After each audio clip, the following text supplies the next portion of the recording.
ಕಳಿತಕ್ಕೆ ನನ್ನ ಮೊದಲನೆಯ ಧನ್ಯವಾದಗಳು. ಈಗ ತಾನೇ ಕೃಷಿ ಸಿರಿಧಾನ್ಯದ ಬಗ್ಗೆ ಅದ್ಭುತವಾಗಿ ಮಾತನಾಡಿರ್ತಕ್ಕಂಥ ಗೆಳೆಯರು ತುಂಬಾ ಚೆನ್ನಾಗಿ ಮಾತಾಡಿದ್ದಾರೆ. ಇದು ಎಲ್ಲ ಕಡೆನೂ ಹೋಗಬೇಕು, ಎಲ್ರಿಗೂ ಗೊತ್ತಾಗುವಾಗ ಆಗಬೇಕು. ಸಿರಿಧಾನ್ಯದ ಪ್ರಾಮುಖ್ಯತೆ ಬಗ್ಗೆ ಬಹಳ ಅದ್ಭುತವಾಗಿ ಮಾತಾಡಿದ್ರೆ ಅವರಿಗೂ ಸಹ ಧನ್ಯವಾದವನ್ನು ಅರ್ಪಿಸ್ತೇನೆ.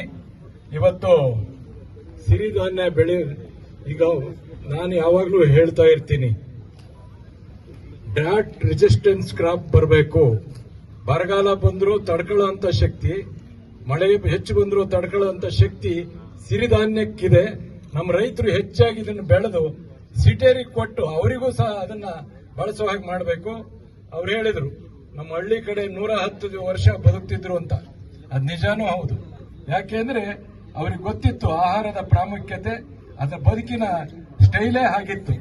ಆದ್ರೆ ಈಗೇನಾಗಿದ್ದೇವೆ ಅಂದ್ರೆ ಆಧುನಿಕ ಜಗತ್ತಿನಲ್ಲಿ ನಾವು ಆರೋಗ್ಯವನ್ನು ಕೆಡಿಸ್ಕೊಳ್ಳುವಂತ ಸನ್ನಿವೇಶ ಸೃಷ್ಟಿಯಾಗಿದೆ. ನಾವು ಅದಕ್ಕೆ ಒತ್ತು ಕೊಡಬಾರ್ದು.